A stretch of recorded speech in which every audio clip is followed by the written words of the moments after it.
Yox.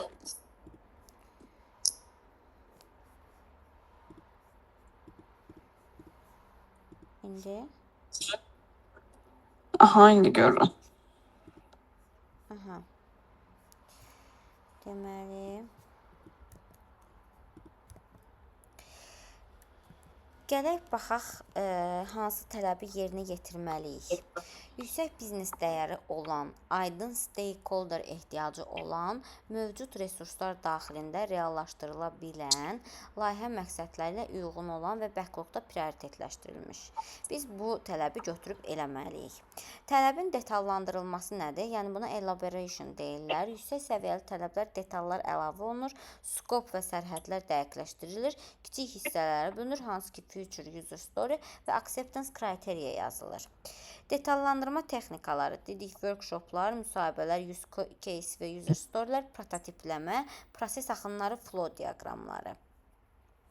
Nümunə user story-yə gəlin baxaq. İstifadəçi olaraq mən ödəniş etmək istəyirəm. Belə ki, əməliyyatımı tamamlayım. Burada acceptance criteria nədir?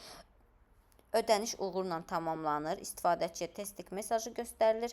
Yaygın səhvlər nədir? Qeyri-dəqiq tələblər, acceptance kriteriyanın olmaması, stakeholderlərin nəzərə alınmaması, prioritetləndirmənin olmamasıdır. Yəni necə? Getdiniz, bir dənə tapşırıq verdilər sizə. Hər kəs bir söz deyir də, deyir, hə, maliyyə məncə belə olur, o birisi deyir, məncə belə olur. Hərəsi bir söz deyir də, fərqli-fərqli sözlər. Siz də uca bilmirsiniz də nəyi eləməlisiniz. Bunu nə etmək lazımdır aradan qaldırmaq üçün? Əsas bilmək lazımdır ki, bu işi görən kimdir? Yəni bu işi kim icra edir? Ən düzgün o biləcək onu. Yəni onun müdürü bilməyəcək də o işi. Yəni ən düzgün o biləcək. Siz müdürünün təsdiqini alın, amma gedin işi görəndən observation, yəni müşahidə eləyin ki, o işi necə görür. Dəqiq, yəni əziz flowların çıxardılmasında onu istifadə eləmək lazımdır. Which requirements conflict? Hansı tələblər konflikt yaranır? Bəzi tələblər bir-birindən ziddiyyət təşkil edə bilər. Bu konfliktlər düzgün idarə olması layihədə problem yaradır. Baxın, məsələn, manager və customer arasında konflikt, owner və shareholder arasında, owner və trade union, owner supplier təmin edən, yəni arasında bu konfliktlər yaranır. Bir deyəcək belə, bir deyəcək belə, bir deyəcək elə. Niyə konflikt yaranır? Fərqli stakeholder gözləntiləri. Biri üçün problem başqa şeydir, digər üçün problem tamam başqa şeydir. Məhdud resurslar, vaxt və büdcə, texniki məhdudiyyətlər. Məsələn, gəlirsən developer deyirsən, bunu elə deyir, mümkün deyil. Düz deyib, bəlkə yalan da danışa bilər, amma yenə də deyilən hallar olur ki, bunu eləmək mümkün deyil. Və yaxud bunu eləmək, siz gedirsiniz, söz verirsiniz ki, bu 3 günə olar. Sizi məsələn sıxışdırırlar, deyirlər ki, gün denən nə vaxta qutarar, nə vaxta qutarar. Siz avtomatik bir şey deyirsiniz, amma gəlirsiniz developer deyirsiniz, developer deyir ki, hə, o uzun prosesdir axı. Belə. Prioritetlərin fərqli olması. Yəni prioritetləri həmişə, hər dəfə PO-dan soruşmaq lazımdır ki, yəni sənin üçün prioritet nədir? Mən bunu işləyirəm ha. Budurmu prioritet? Çünki ola bilər səhər gəlsin desin necədir da, bunu burax, bunu işlə. Which requirements are unnecessary? Yəni hansı tələblər lazımsızdır? Biznes dəyər yaratmayan tələblər. Məsələn, bugünkü gün mən bilirəm ki, bu proses bu ardıcıllıqla olur. Amma yenə də PO-mdan soruşdum ki, mən falan şeyi işləyim. Çünki mən öz başıma götürüb işləyəcəm. Sonra deyəcək ki, mən sənə demişdim bunu işlə. Yəni işləməyərdin. Ona görə mən hər dəqiqə ondan soruşuram ki, yəni mən bunu işləyim, nəyi işləyim, indi nədir? Məsələn, çox belə qəribə bir şeylər olur da. Tutaq ki, ardıcıllıqla işlədiyim halda gətirib mənə başqa dəxlisiz bir task verirlər. Mən məcburam onu işləyim, amma deyə bilmərəm də, yox, mən onu işləmirəm, bunu işləyirəm. Çünki məndən səhər prioritetə uyğun soruşacaqlar, bəs bunu qutardın. Yəni hər dəfə o demək deyil ki, yəni bu proses falan ardıcıllıqla olur, mən bunu işləməliyəm. Çünki prioritetlər dəyişə bilər. Biznes onu dəyərli saymaya bilər. Məsəl üçün, istifadəçi ehtiyacına uyğun olmayan tələblər. Tutaq ki, istifadəçilər deyək ki, satışın flowsunu işlədir. Tutaq ki, ləğv etmə flowsu onundan ikisində baş verir. Görürsünüz, bunun prioriteti düşür aşağı. Bunu eləmək istəmirlər. Çox nadir istifadə olunan və unused funksiyalar, eyni funksiyanı təkrarlayan duplicate tələblər, hər ehtimala qarşı əlavə edilən tələblər. Yəni o lazımsızdır da, hər ehtimala qarşı nəyə əlavə eləyirsən? Hə, bunu da əlavə eləyim. Bəlkə heç lazım deyil o. Yəni lazımsızdır bu. Lazımsız tələblər sistemi mürəkkəbləşdirir, resurs itkisinə səbəb olur. Ona görə həmişə komanda ilə hər şeyi dəfələrlə müzakirə eləyin. Məsələn, ssenari qururuq, mobil bankçılıq tətbiqi. Burada tutaq ki, birinci MVP hazırlayanda çox sadə yanaşmaq lazımdır. İstifadəçi əsas pul köçürdə bilsin, balansını görə bilsin, ödəniş eləyə bilsin. Vəsə. Burada sizcə lazımsız tələblər nədir? İstifadəçi hər gün tətbiqin background rəngini dəyişə bilsin. Məsəl üçün, bu aşağı biznes dəyərdir. Bu sualı düşmüşdüm mənə şeydə, PO-ya imtahan verəndə.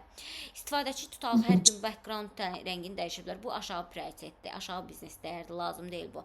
Sistem istifadəçi server loglarını göstərsin. Lazım deyil, yəni istifadəçi logları görüb nə edəcək güya.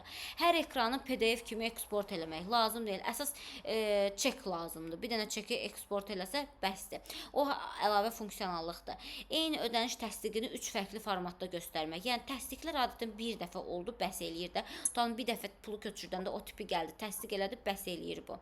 Təkrarlanan funksiya kateqoriyasına daxil olur. Bu lazımsız tələbdir. Adi istifadəçilər üçün kompleks analitika dashboardu, yanlış auditoriyadır. Lazımsız tələblər, biznes dəyəri yoxdur, az istifadə olunur və ya təkrarlanır, sistemə yalnız mürəkkəblik və ya əlavə yük gətirir.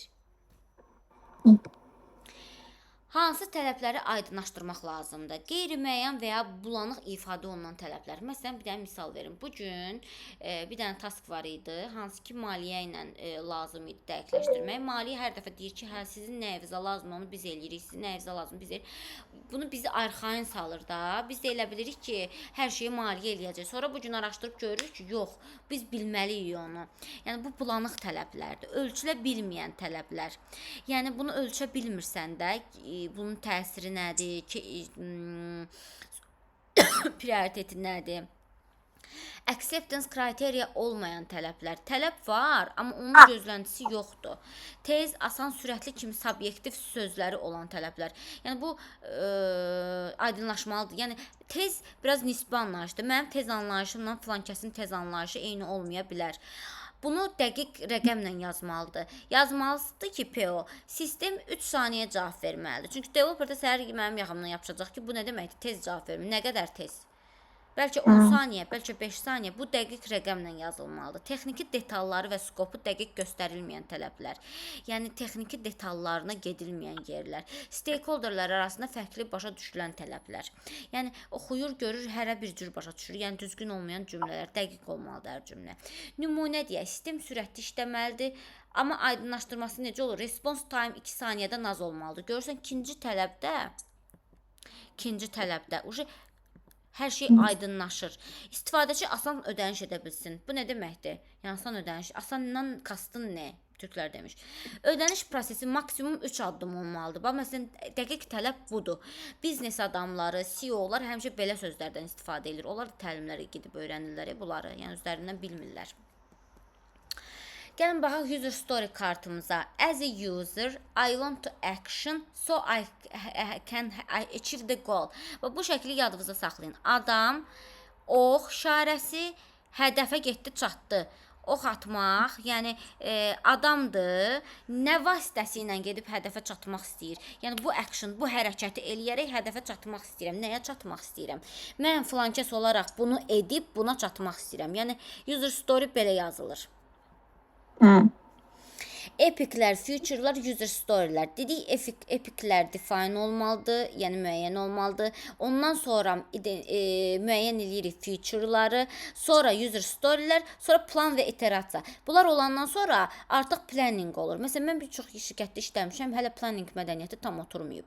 Yəni gəlirik, danışırıq, boş-boş danışırıq, müzakirələr gedir, ortada bir şey yoxdur. Niyə? Çünki tələblər dəqiq deyil. Tutaq, biznes analitik düzgün yazmayıb tələbləri ki, komanda ora baxıb, düzgün müəyyənləşdirib, gedib pointini versin, desin ki, 3 gün və davam eləsin işinə.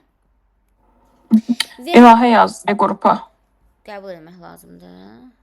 Bəli.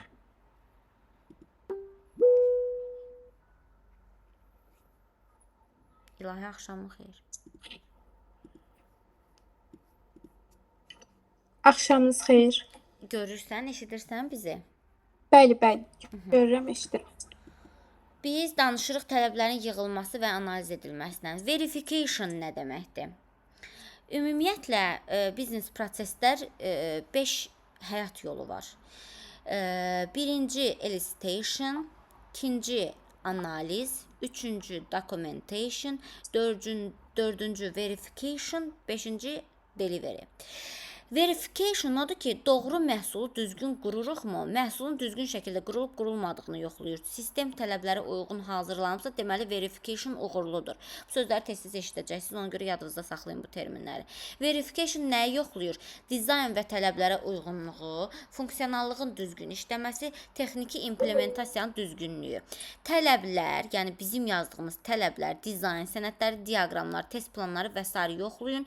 Məsələlərə developer nöqteyi nəzərdən baxın.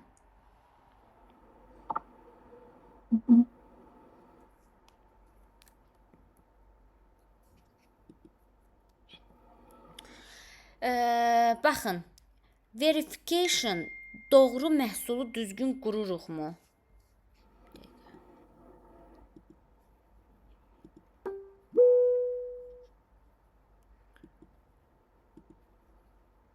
Hə.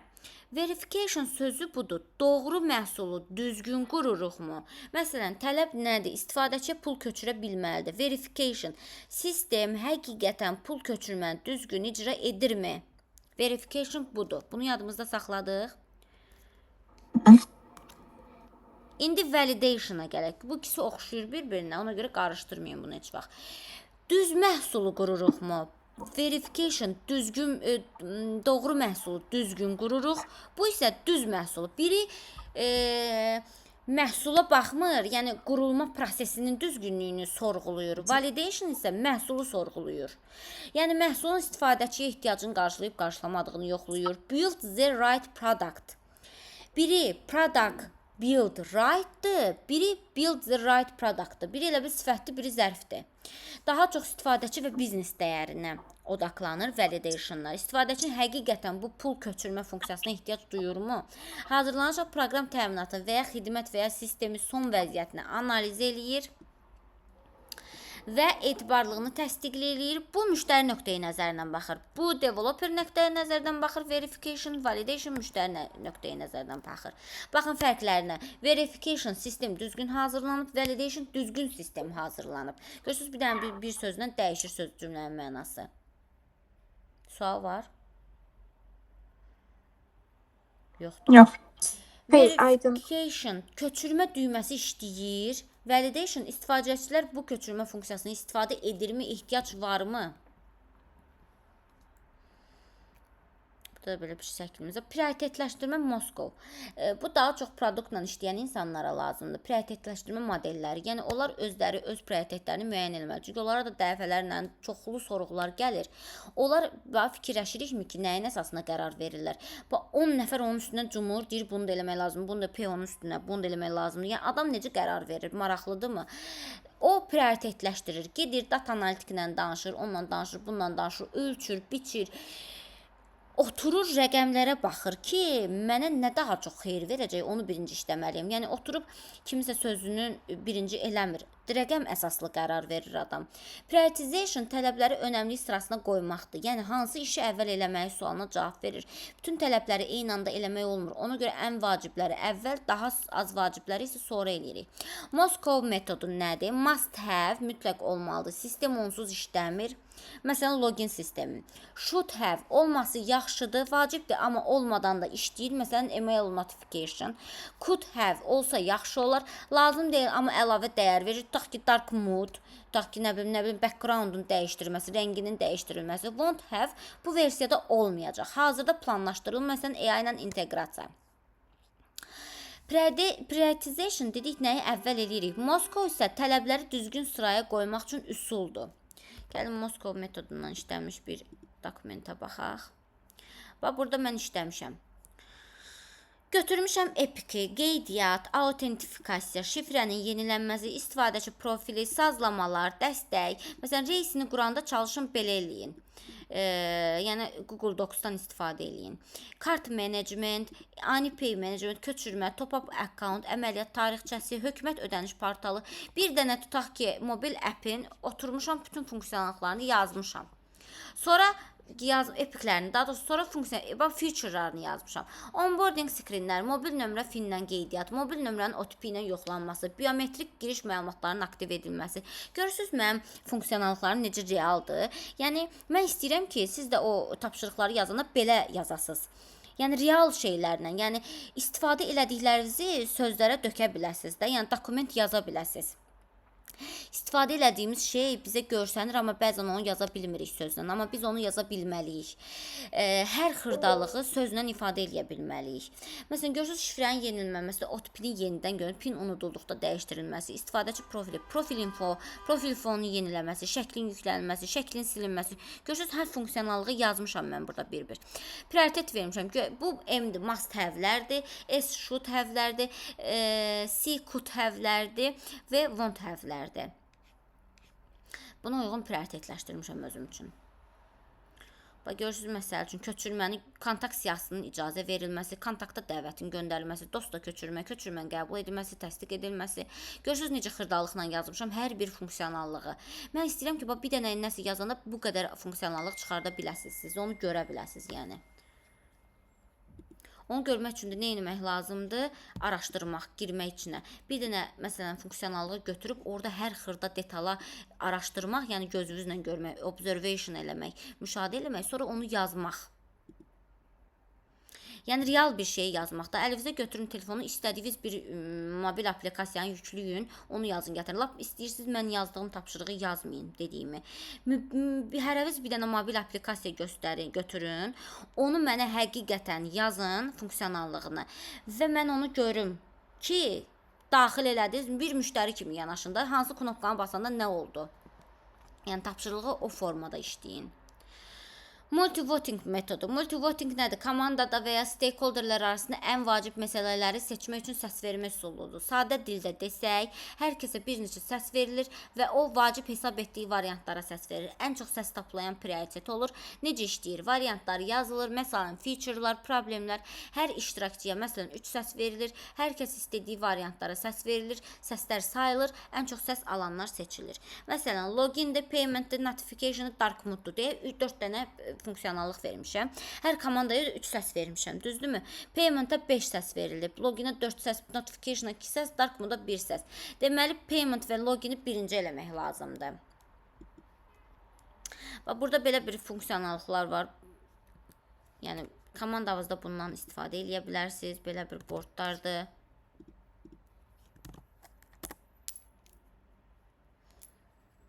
Burada götürüb səs verirlər ki, hansını istəyirlər. Hər kəs bir rəngi seçir.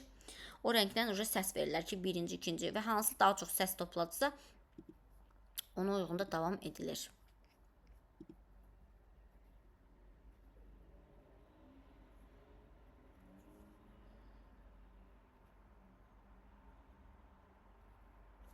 Görürsünüz, məsəl üçün burada. Deyirik ki, girin səs verin, hansı sizcə önəmlidir? Texniki, məsələn, biri buna qoyur, biri buna qoyur. Bu xalları verməklə hansı daha çox səs topladısa, burada o da qazanır. Burada müxtəlif boardlar var, bu arada istifadə edə bilərsiniz. Yəni, bir şeyi başa düşməkdə, təqdim eləməkdə, yəni, bu çox qəşəngdir bir təqdimat zamanı.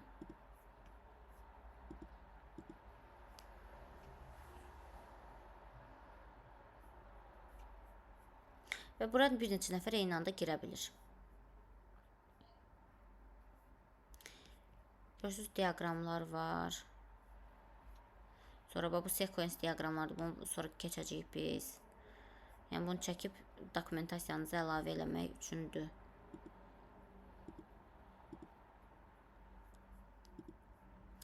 Belə. Davam eləyək. Prioritetləri product owner müəyyən edir. Bəs bu halda biznes analitikinin rolu nədən ibarətdir? Doğrudur, PO prioritetləri müəyyən edir, amma BA-nin rolu da çox vacibdir. PO gəlir, deyir, nəyi biznes üçün daha vacibdir? Biznes dəyərinə baxır, stakeholderin istəklərini balanslayır, son prioritetini verir. Amma BA PO-ya doğru qərar verməyə kömək edir. Çünki o tələbləri analiz edib, asılılıqları göstərib, riskləri izah edib, prioritization üçün məlumat hazırlayır ki, yəni bunu birinci eləsək daha yaxşı olar. PO qərar verəndir, B qərarı analiz edən və əsaslandırandır. PO prosta söz deyir. Əsaslandırmaq üçün bizə qalıb. Yəni o deyir ki, bunu elə. Sən o hər dediyini eləmək məcburiyyətində deyilsən. Sən onu gedib araşdırırsan, yəni bizim özümüzün də ağlımız, məntiqimiz var da. Yəni PO-dur deyə onun hər dediyini eləmək zorunda deyilik. Biz özümüz də gedib onun qarşısında sərhəd kimi durmalıyıq ki, yəni bunu eləmək tutaq ki, olmaz. Deyəcək, niyə? Olmazı da elə belə demirsən də, əlbəttə ki, araşdırıb gəlib onu deməlisən ki, o məntiqli olsun, sənin belə deyim, hipotezini və razılaşsın səndən. Məsələn, PO deyir, ən vacib login və paymentdir, özündən deyir də, sözdür. BA deyir, payment üçün əvvəl login lazımdır, security yoxsa risk var, bir feature 3 sistemə təsir eləyir. Yəni, BA qərar vermir, yəni sən bu riski ona dedin. Sənədində də oturdun, yazdın, özünü hər tərəfdən sığortaladın ki, mən bunu demişdim. Səhər nəsə araşdıranda problemi, kök səbəbi araşdıranda problemlərin sizin üstünüzdə qalmasın. Sən deyirsən ki, mən dokumentasiyamda bunu risk kimi qeyd eləmişəm və özünə də şifahi görüşdə demişəm. Lakin o yenə bu halda belə bu filan qərarı verdi. Yəni artıq sizdən çıxmış olur bu. Technical Documentation API Doc. Birinci biz buna üstdən baxırıq. Yəni API documentationlar belə olacaq. Gələcəkdə biz onu yazacağıq. Yəni biz sonda bunu ona görə qoymuşam ki, buraya onu göstərirəm ki, buna çatacağıq. Yəni API-yi yazacağıq, description-ı yazacağıq, onu təsvir eləyəcəyik ki, necə olmalıdır və developerə verəcəyik. Yəni bütün bu tələblər, analizlər, yığılma və s. planlaşdırma hamısı bunun üçündür ki, sonda bir dənə dokumentasiya əldə edilsin. Neçəsə səhifədən ibarət. Baxın, technical documentation'da conditionlar var. Condition nədir? Amount 0 olanda nə olacaq? Amount 0-dan kiçik olanda nə olacaq? Loan status aktiv olanda nə olacaq? Aktiv olmayanda nə olacaq? Bu demişdim sizə BR, FR, NFR. Məsələn, bu FR kateqoriyasına girir. Şərtlər və ona uyğun actionlar. Gəlin nümunəyə baxaq. Sizin tapşırığınızda. Onsuz da bu BRD, Business Requirement Document, FRD, Functional Requirement Document və NFRD, Non-Functional Requirement Document necə olur?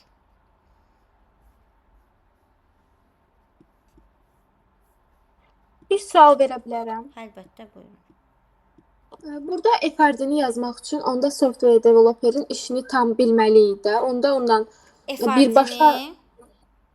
Çünki ora baxdım, nə olsa nə olmalıdır. Bunu qərar verən, yəni kodu yazan software developer olur da.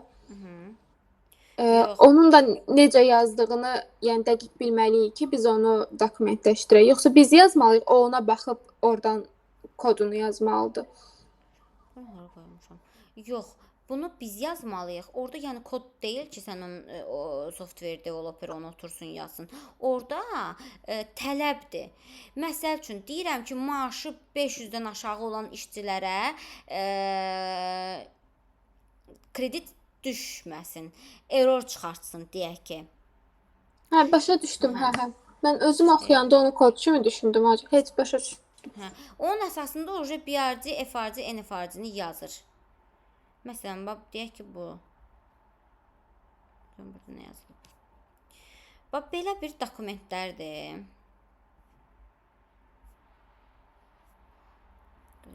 BRD-ni tapım. Bax, görürsünüz, yazıb burada. Stakeholderlərin filan kəslərdir. Sonra gəlib, asıllığını yazıb. Fərziyyəsini yazıb. Sonra tələblərin skopunu yazıb. Sonra düşüb aşağı. Çəkib nəsə də özü üçün bu cür bir şey çəkib. Targeti yazıb. Flowlarını çəkib. BR-larına baxaq bunun. BR.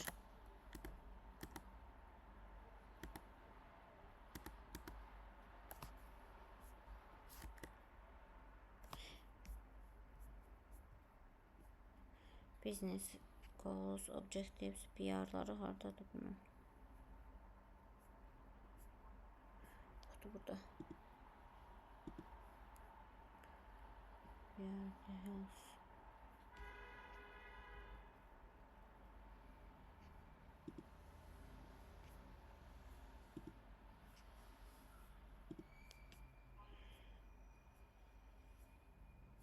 Hə.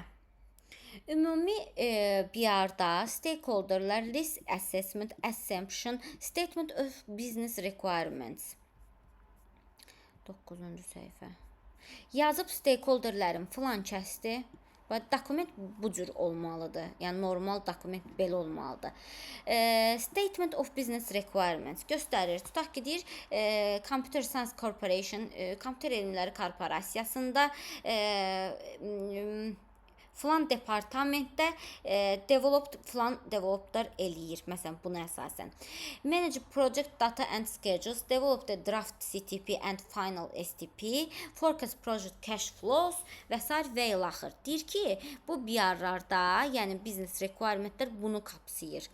Yəni hamısını bir-bir yazıb altından ki, nə tələbləri var bu şəkildə və tələblərin nəyə əsaslandığını yazıb.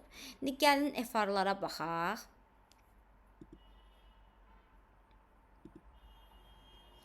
FRD function requirement document deməli belə.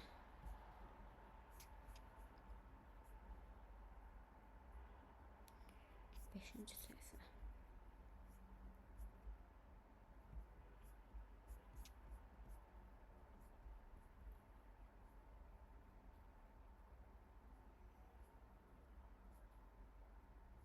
Hə. Bax, məsəl üçün yazıb system must allow several purchase order, blank order to be converted to system generated service received note. Deyir ki, məsəl üçün sistem mütləq ödəniş qəbzini qəbul eləməlidir. Çünki və bunu qəbz kimi tutaq ki, çap eləməlidir. Bu bir funksional requirementdir. Görürsünüz, burada hamısını yazıb. Ödəniş, procurement, supply chain management. Bunlar nə etməlidir? Hamısını yazıb. Fixed asset management. Görürsünüz, hamısını yazıb kim nə etməlidir. Reportinglər yazıb. İndi bu daha geniş bir dokumentdir. Biz indi hələ ki qısa yazacağıq da bunu. Amma normal dokument bu səviyyədə olmalıdır ki, yəni oxunaqlı olsun. Tutaq ki, Mərkəzi Bankda, digər şirkətlərdə belə 14-15 səhifə Word yazırlar onların beyləri. Burada nə var? Hə, məsələn, Bu Word yazılır, yoxsa Jira da yazılır ümumiyyətlə? bunu Word-də Dokument. dokumenti Confluence-də yazacağıq biz. İndi hal-hazırda müasir Confluence-də yazırlar. Amma Word-də də yazanlar var. Startuplardır, bu azad işləyən adamlardır. Onlar yazırlar Word-də. Yəni biz Jira'da öyrənirik də, amma axırda məsələn Word-də yazıb təqdim edəcəyik də, Biz düzdür? Jira'da öyrənirik, Confluence öyrənəcəyik sonra dokument yazmaq üçün. Biz məsəl üçün bunları Confluence-də yazacağıq. Axırda təhvil verəndə Word-də yazıb təhvil verəcəyik. Çünki Word-də daha dəqiq mən görəcəm də hər şeyi. Orada flow-nu yazacaqsınız, API-ləri yazacaqsınız. Hamısını mənə Word-də təhvil verəcək. Çünki məndən də Word-də istədilər ki, bu biznes adamını sən necə Jira'da verə bilərsən də, sən bunu Word-də təqdim eləməlisən, yəni sənədləşmə formasında da. Ona görə dedim, biz nə də təqdim edirik? Ya siz işləməzsən də necə təqdim edirsiniz? Mən işdə başqa tutaq ki də, indi mən Paşa Sığortada işləyirəm də, ABB ilə inteqrasiya qururamsa, Word-ü yazıram, onu PDF-ə çevirib belə atıram. PDF-ə çevirib atmaq daha professional sayılır. Yəni onu Jira-ya aksesi yoxdur. Var özünün üçün var da, o öz... Bu nədir? Hə. Öz Jirasına var. Mənim Jirama gəlib girə bilmir axı. Ona görə də mən öz developerim üçün ayrı sənəd yazıram Confluence-də, Jirada. İnteqrasiya üçün, yəni bu üçüncü tərəflər üçün, tutaq ki də banklardır, nə bilim, ola bilər hansısa sayt bizim sığortanı satmaq istəyir ona, Word-də yazıram, PDF-ə çevirirəm, göndərirəm ona PDF-də. Başa düşdüm, onda işdə həm Jira'da işləyirsiniz öz işçiləriniz üçün. Həm Confluence-də, Həm Confluence-də Jiranın tooludur. İndi onu da keçəcəyik ki, nədir o? Orada da işləyirəm. Ora daha geniş bir yerdir. Orada page kimi Word-ün elə bil ki, Jira-la Word-ün qarışığıdır da. Orada sənədlərimi rahat yazıram, template-ləri qoyuruq. Məsələn, orada bizim hər şəxsi özümüzün template-lərimiz olur. Yəni hər dəfə tutaq ki, bu sözü yazmırıq da. Hazır şablondur. Götürürəm, sürüşdürürəm, yuxarı qoyuram. Başlayıram içində doldurmağa Confluence-də. Jira-da elə deyil amma. Jira-da məsələn taskı açıram. açıram içinə, tutaq ki, yazıram gözləntilərimi falan, ya nə edirəmsə onu yazıram, aktualdır, aktual deyil, hansı mərhələdəyəm onu yazıram, tutam ki, getdim filan kəslərlə görüşdüm, o filan kəslər mənə bunları dedilər, sənədlərimi qoyuram, qarışıqdır, Jira qarışıqdır.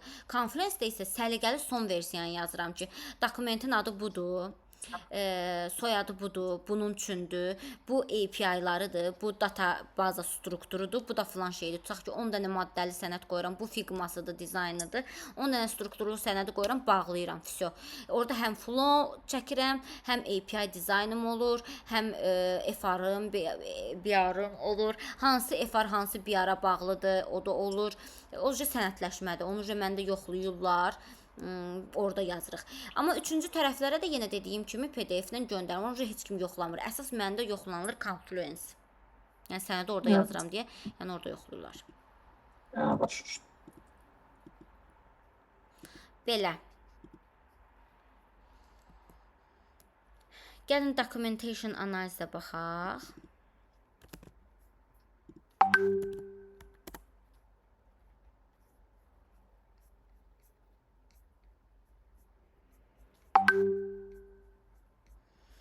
Görürsüz yazıb functional requirement 15-ci səhifədə. Məsəl üçün belə Mərkəzi Bankdan çox gələn sənəd bu formada olur. Yazılar belə səhifə-səhifə content-də qoyurlar. Məsələn sən düşürsən səhifə-səhifə axtarırsan da 15-ci səhifədə tutaq ki, yazır API-dır, sonra purpose-dır, tutaq ki, belə bir diaqram çəkir. Bu indi use case diaqramdır da, yəni use case diaqram, bu indi sequence flow-sudur. Belə bir şəkildə bir dokument olur. Sonra 15-ci səhifəni tapa bilsəydim. 13, 14, 15.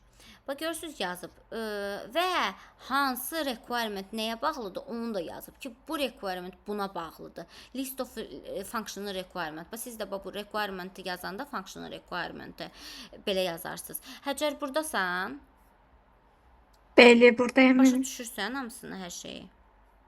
Aha, bəli. Aha. Yəni functional requirement mən tapşırıq vermişəm. BR, FR, NFR. Onu belə strukturlaşmış şəkildə yazarsınız. Orada nələri yazmaq lazımdır? Gəlin onu deyim sizə.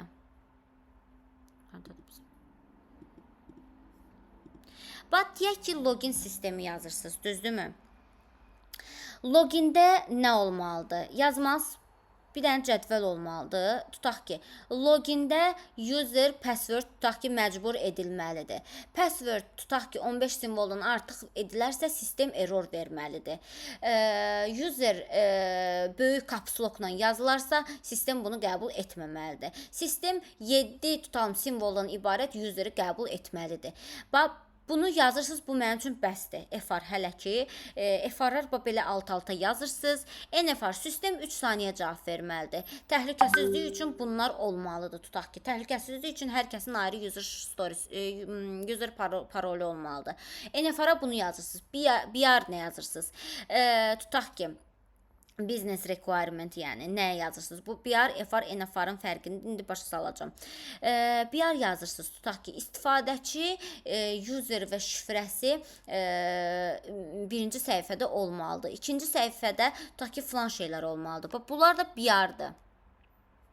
Bu technical documentation'da BPMN-dir. Mən hələlik üstündən keçirəm. Bunları dərinliyinə gedəcəyik, yəni. Yəni, BPMN çəkilməlidir. Yəni, onu siz bilin ki, texniki dokumentasiyavızda bunlar database diaqramdır, BPMN-dir. Hamısı olmalıdır. Bunlar sizin dokumentləşmiş dokumentiniz sayılır. Traceability və monitoring, tələblərin və dəyişiklərin izlənilməsi və monitoring olunması, bu tələblərin təsdiqlənməsi və idarə olunmasını və onlara edilən dəyişiklərin təsirinin qiymətləndirməsini təmin etməyə kömək edir. Traceability izlənilə bilərlikdir. Yəni sizin testinizdən sonra productiona çıxan məhsulunuz nə qədər izlənilə bilir? Tələblərin başlanğıcdan sona qədər izlənməsi, hər tələbin mənbəyi və əlaqələri məlum olur. Tələb, feature, user story, test əlaqəsi qurulur. Məqsəd də odur ki, heç bir tələb itmir. Monitoring nədir? İzləmə və nəzarət. Tələblərin və işlərin statusunun izlənməsi, progresin yoxlanılması, gecikmə və risklərin aşkar edilməsi, məqsəd isə işlərin plan üzrə getdiyini yoxlanmaqdır. Məsələn, nümunə. Sizin bu BR-vız, FR-vız, user story-viz ən sonda bu testdə yoxlanılır ki, görək çıxartdığı məhsulla yazdığı məhsul üst-üstə düşürmü? Monitoring məsələn user story-lərin statusu izlənilməsi bu monitoringdir. Gəlin baxaq solution evaluation mərhələsi nədir? Qurulan həllin biznes ehtiyaclarının nə dərəcədə qarşılandığını qiymətləndirmə prosesidir.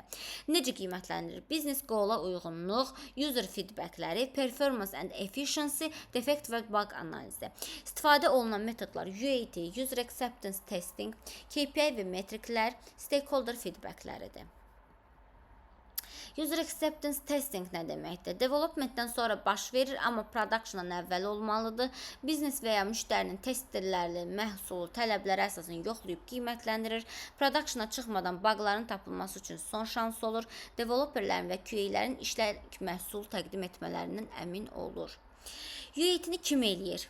CV-lərdə həmişə olur UAT, yəni bu da bir kateqoriyadır da. Biznes istifadəçiləri, end userlər, stakeholderlər, bəzən product ownerlər, hətta biznes analitiklər də eləyir UAT-ləri bəzi yerlərdə. Məqsəd sistemin real ehtiyaclara uyğun olub olmadığını yoxlamaq, bu məhsul istifadə üçün hazırdırmı sualına cavab vermək. Who prepares UAT? UAT-ni kim hazırlayır? Biznes analitik burada əsas roldur.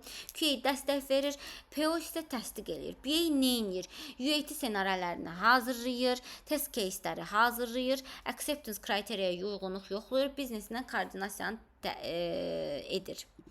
Burada çaşdırmayın ha. Use case'ləri üçün test case'lər hazırlayır. Yəni bu olanda bu olmalıdır, bu olanda bu olmalıdır. Yəni siz bilirsiniz də, onu analiz edən bizik də. Ona görə biz yazırıq bunu. Amma buna əsasən test data hazırlamaq QA-likdir. Fərqli-fərqli test case'ləri yoxlamaq da QA-likdir. Biz sadəcə onun case'ini yaza bilərik ki, bunu yoxla. O bir dənə case'dən bir neçə dənəsini çıxartmaq QA-nin işidir. BPMN, Business Process Model and Notation, Use Case Diagrams, UML'lər, ER Diagrams, Entity Relationship, Data Flow diagramlar, DFD, System Context diagramları. Keçirik BPM-lərə. Gəlin biraz məlumat verim, amma sonra düşək FR, NFR, BR-ın üstünə. Hələ onları verməmiş, buna keçmək istəmirəm sizdə. BPMN-lər Business Process Model and Notationlar, Use Case diagramlar, ER diagramlar, Data Flow diagramlar və System Context diagramlarından ibarətdir. Bunların fərqini biz gələcək dərsdə keçəcəyik. 128-də dayanıram. Gəlin biz BR, FR, NFR-a baxaq. BR Examples.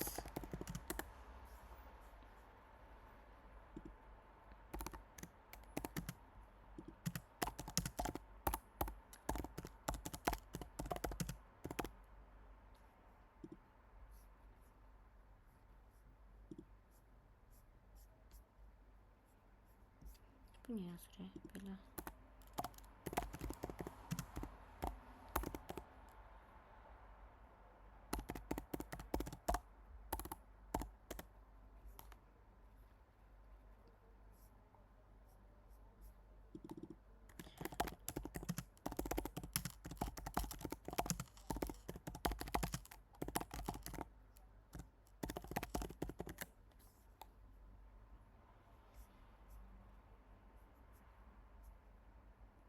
Niyə çıxmır bu?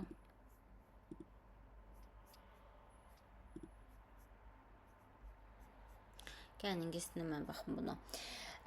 Deyək ki,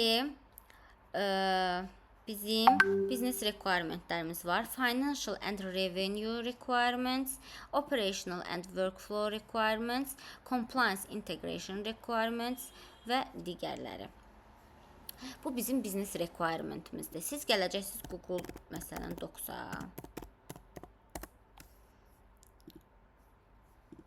Burada sənəd yaradacaqsınız. Deyəcəksiniz business. Məsələn, layihənin adını yazacaqsınız. Deyək ki, nə? Online ödəniş platforması adını, soyadını, səliqəli də indi mən səliqəsiz yazıram. Burada functional requirement yazacaqsınız. Daha doğrusu business requirement. Sonra yazacaqsınız functional requirement. Sonra yazacaqsınız non-functional requirement. Bunu yazandan sonra sizdə belə bir dokument formalaşacaq. Dəqiq göstərim.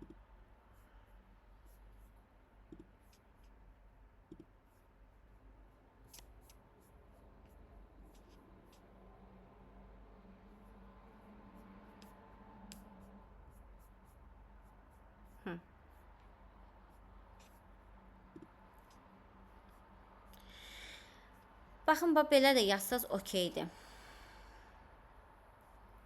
Mənə əsas yazın stakeholderləri.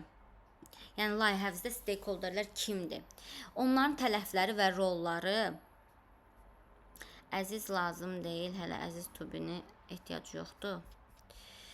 Yazın. Haradadır bunun bir ara efarı?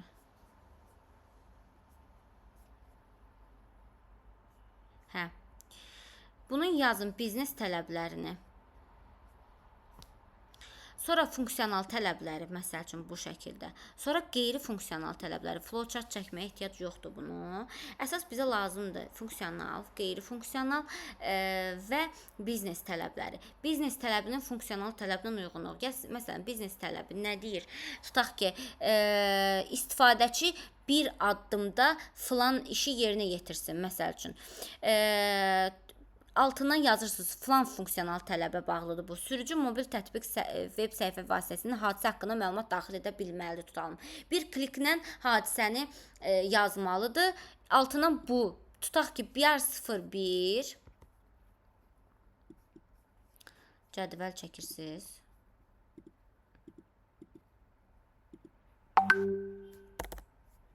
Burada var cədvəl.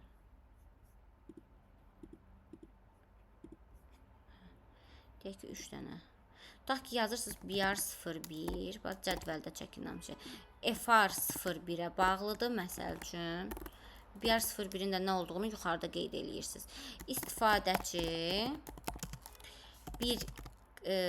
daha doğrusu istifadəçi login səhifəsində ad soyadını yazmalıdır. Məsələn, yazmalıdır. Bu buna bağlı oldu. NFR-lar isə burada olacaq. NFR-lar burada 1, 2, 3, 4 dənə olmalıdır, məsəl üçün. Ki, çox yəni geniş olmalı deyil. Əsas BR-la FR uyğunluğudur. 3, 4. Yəni kritik olan budur. Bu o qədər də belə vacibli bir məqam deyil də. Tutaq ki, sistem stabil olmalı. 7-24 stabil, 7-24 stabil cavab qaytarmalıdır. Stabil cavab qaytarmalı. Cavab qaytarmalı. Sonra 3 saniyə ərzində hər səhifəyə keçid edə bilməli. Məsələn, keçid edə bilməli. Bunu biz özümüzdən yazmırıq. Zaten bunu arxitektorlar, texnika komanda birləşir. Hamısı bir yerdə yazırlar bunu. Yəni bu tək bizim qərarımız olmur həmişə. Bunu yəni birinci nəfər işləyir, yazır və bu standart olur. Hər dokumentasiyada kopyalayıb yapışdırırıq bunu eyni layihədə işlədiyimiz sürəcə. Əsas önəmli kritik məqam bu BR və FR bağlılığıdır sizdəki. Yəni tutaq ki, BR02 FR 02-yə bağlıdır. Məsələn də deyək. İstifadəçi ikinci səhifədə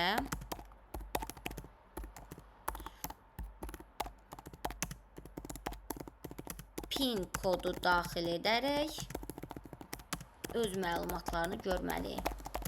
Məsəl üçün yazdım. Baxın, belə-belə yazıb gedirsiniz BR, FR, NFR-ı.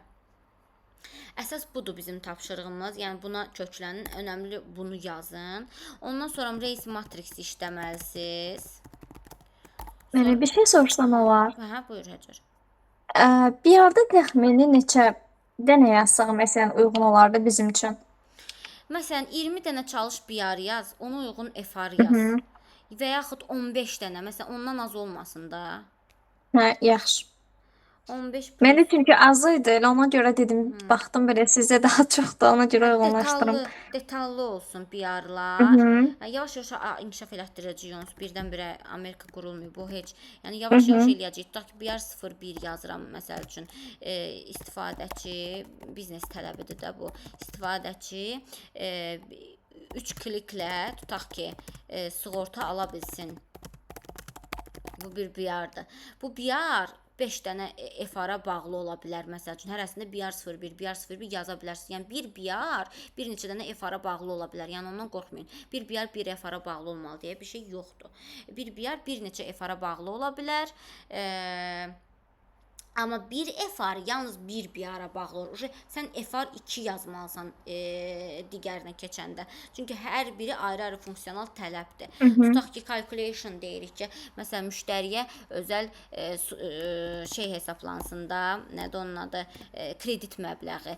Filan düsturla, tutalım, müştərinin maaşı vuraq, nə bilim, aylıq, bunu elə belə yazıram da, yəni şey deyil. Hı -hı. Məntiqli deyil. Vuraq niyə belə yazdım? Vur. Müştərinin aylıq faizi bərabərdir müştərinin kredit məbləği. Məsəl üçün kredit məbləği. Biz bunu yazmalıyıq, bu düsturu. Tutaq ki, hesablamada bu düstur istifadə olunacaq. Bu düstur istifadə olunmalı. Yəni bu formada BR FR-ları yazıb bir-birinə bağlayırsınız. Reis matriksi başa düşmüsünüz. Sonra bir dənə də stakeholder management var idi. Stakeholder management. Bunu da yenə də cədvəllə qrup verirsiniz. Mənə 3 dənə tapşırıq verməlisiniz. Burada nəsə sualınız var tapşırıqlardan? Yox. Üçüncü hansı idi sadəcə bilmədim. Çünki məndə keçəndəki Jira yoxsa? Yox, Jira heç. Hə, Jiradan ekstra. Mən də reysini qurmuşam. BR FR yazmışam, sadəcə tam deyil. İndi baxdım, düzəltməliyəm. O hardadır stakeholder management? Bu gün keçdiksə, yox, baxaram bugün özümə. keçməmişəm, köhnədir. Reysindən qabaq idi. Hə, baxaram denənəsə mən nəzərimdən yayınıb, ona görə 2 dənə Stakeholder bilirdim. managementdir burada. Burada şey var. Cədvəl var. O belə araya kaynamışdı biraz. Mən dedim şey Bir eləyəm. stakeholder'ı seçmək üçün olan. Ay, sağ ol. Hə, Cədvəl bildim. tapa bilmirəm Yadmışdım. orada. Qırmızı cədvəl idi, tapa bilmirəm prosta.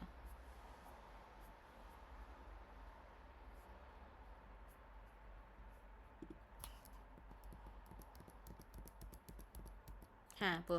De bu. Bax, bunu yazırsınız bunun kimi. Məsəl üçün, burada nümunə qoymuşam. Bir dənə reisi matrix yazırsınız. Götürün bir dənə, məsəl üçün, çalışın, bax, bir dənə layihə götürün. Bir dənə, hərəviz bir dənə proyektiniz olsun. Bu bir dənə proyektin, tutaq ki, bax, headingdə yazaq, başlıq. Məsəl üçün də, mən götürürəm bir market tətbiqi. Mən bunu sizə böldüm. Amma ürəyiniz istəyən tətbiqi götürüb eləyə bilərsiniz. Bir dənə mobil ya web hansısa maraqlı bir şey götürün, özünüzə yaxın olanı eləyə bilərsiniz. Ya sizə elə rahat deyilsə mən bölüm verim. Belə bölmüşəm, amma kim özünə uyğun nədirsə onu. Amma mən bayaq dərsin başlanğıcında da dedim. Mən istəyirəm ki, o yazdıqlarınız şeyi mənə məsələn telefonda açıb göstərə bilərsiniz ki, yəni nəyi demək istəyirsiniz. Yəni cari mən görüm onu. Yəni təkcə yazı ilə qalmasın. Yəni sübutlu şəkildə olsun da. Yəni telefonu açdım, daxil oldum tətbiqdən nəyə bastım, hamısını detallı görəsiz və o gördüyünüzü yazasınız. Yəni belə utopik şeylər yazmayın da, real olan şeylər yazın ki, yəni mən bu doğrudan da bura daxil olub bunu yazıram. Yəni o yazdığınız dokumenti görmək istəyirəm həqiqətən də. Götürdünüz bir dənə layihə, orada stakeholderləri seçdiniz, yazdınız. Stakeholder cədvəlini qurdunuz. Sonra reisi matrix yazdınız ki, filan kəs bu layihəyə necə təsir eləyir. Tutaq ki, reis matrix məsələn burada şey yaza bilərsiniz. İstifadə eləyənlərdə məsələn müştəri burada nədir, PO nədir, PM nədir. tutaq ki, satıcılar kimdir burada, nəçidirlər də, reisi də hardadılar, rolları nədir və bu kimi. Sonra FR-ı, NFR-ı, BR-ı yazırsınız cədvəl kimi. Ondan sonra əgər istəsəz, mənimsəmisinizsə, amma yox, onun diaqramları keçək, sonra əzizlər tubini deyəcəkdim. Belə əziz tubini, yəni şeylə diaqramsız istəmirəm yazasınız. Qoyun diaqramları gələn dərs keçəcəm biraz. Ondan sonra əziz tubini də 6-cı gün işləyərik. Sonra jirasında bunun epic feature və user story belə çox görsənəcək gözünüzə, amma yavaş-yavaş, yəni nədənsə başlayın da, az da olsa işləyib gətirin. Yox, ikisini üçünü işləyin, amma işləyin. Epic user story'si, feature, bunu bir dənə epic, 3 dənə feature, 6 dənə user story yazın. İçinin acceptance kriteriyaları, given benzənləri hamısını işlənmiş olsun. Acceptance kriteriya, bir də given benzən. Bunları da yazın, hamısını yazılı şəkildə. Onu da yaxşı yadınızda qalacaq. Bir market heç kimdə yoxdursa mən götürə bilərəm. Bilmirəm. Razılaşın aranızda, qrupda danışın. Yazacağım, tamam. Aha. Yəni bu tapşırığımız bura qədərdir. FR, NFR, BR-ları keçmişik, reisi, matrix keçmişik, stakeholder management keçmişik. Jira'nın epikləri, user story və bu 4 dənəni işləyək. Əsas buna köklənin. Mənə əsas bu lazımdır. Yəni bunları eləsəz də olar, eləməsəz də olar. Yəni bu amma çox əsasdır. FR, NFR, BR, yəni onu çox qəşəng mənimsəməlisiniz. Ta ki mənimsəyənə qədər, yəni biz onu işləməliyik. Bu günlük bu qədər. Gələn dərsdən diaqramlara keçəcəyik. Bu dərs tapşırıq vermirəm. Köhnə tapşırıqlarımızın üstündə qalırıq. Köhnə tapşırıqlarımızı təkmilləşdiririk. Gələn dərsdən diaqramlara keçirik. Kimsə sualı var? Yox. Xeyr.